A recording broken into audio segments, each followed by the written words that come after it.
Welcome to Quality Control. Today we're trying a different style of salsa, corn salsa. We have 4 brands to try out. We have 365 from Whole Foods Market with their roasted corn, bean, and Cajita cheese. From Trader Joe's, we have 2 offerings. They have the corn and chili tomatoless salsa and their cowboy caviar.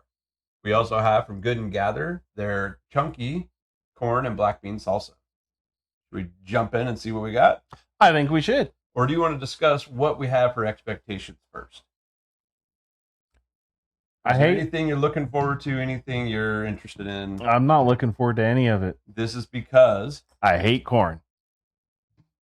Many things to work with on here. But you're going to be a trooper, and we're going to try it. Just wait till your turn comes. We're going to try a lot of veggie products. There's more to come.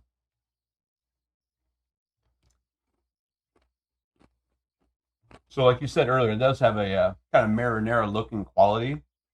I think it's because that Cajita cheese is in there, but it almost leads to that a creamier taste. Not what I was expecting.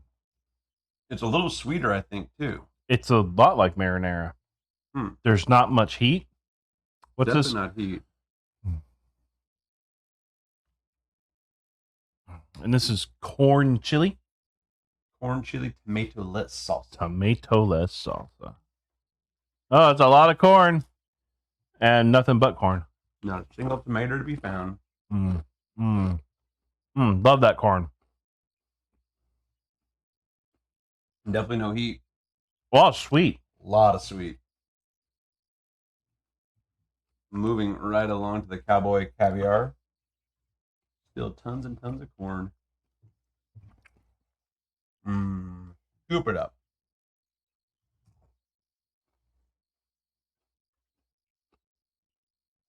A little more of a kick.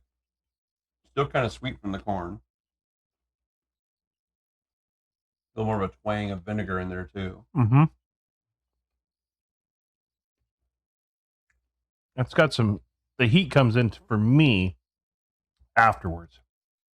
So yeah, kind of on the after effect. Doesn't hit you up front. The sweetness hits you first with the corn. And this is the. Which one is this one? Good and Gather's chunky black bean corn. And that tastes more like a traditional salsa. It's got runny. I mean, it's got more of that salsa consistency. This is a lot thicker. That's a whole class of its own, in my opinion. That's just like eating corn. It's almost like a can of corn. Yeah, there's really not a lot of anything else to it except for corn.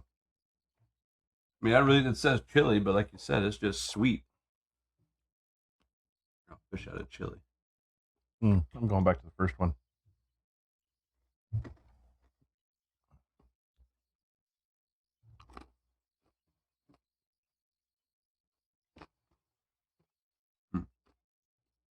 Maybe if you like sweet tea, that might be a thing for you. I think that one's out. Yeah. Gotta have tomato to be a salsa, I guess. Well, that's what I'm thinking. Is there's no tomato, there's no salsa. This one.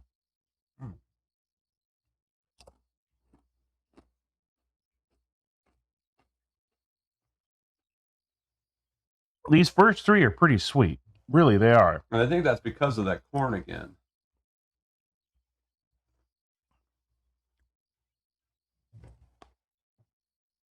This doesn't really hit you with the sweet, though, as much.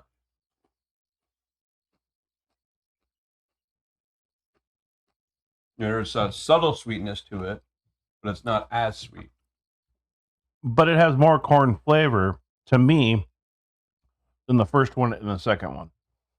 Even though more than the bucket of corn? That one's gone. We're not even talking about that one anymore. The second one's this one now.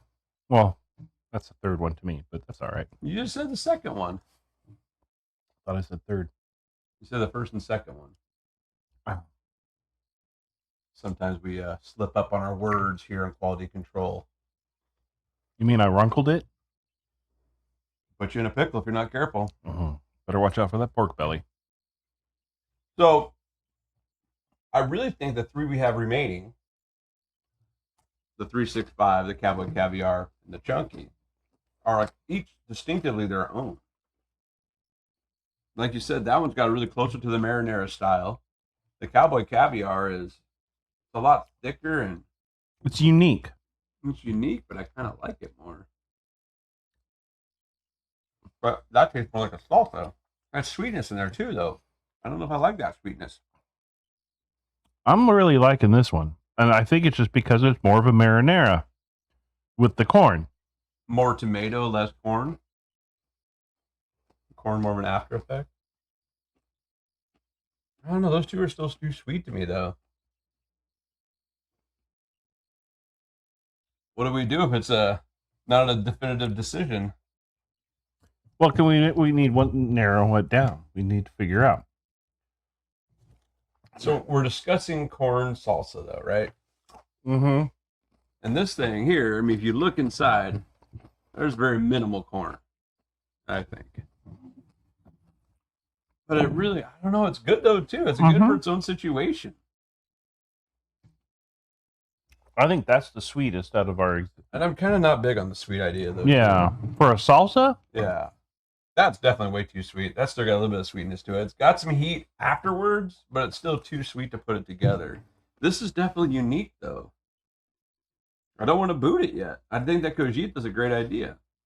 Is it Cajita or Cojita? Cajita. Don't know.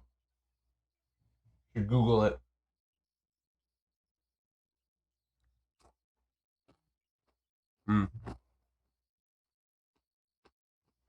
That's tough. That is tough. I'll let you pick. I think it's a tie in my mind. I think I'm going to surprise you.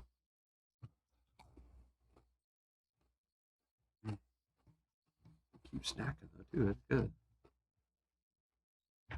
Because this one's still sweet. Definitely not as spicy, yeah.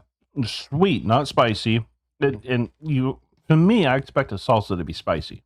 You expect heat, yeah. I mean, I think on the sugary level, though, the sweet level, that's the sweetest, second, and that's third sweetest. So it's not like super sweet. Yeah. It's a real subtle sweet, but it is more so sweet than the more salsa one. I mean, for this one here, sugar is the number 2 ingredient.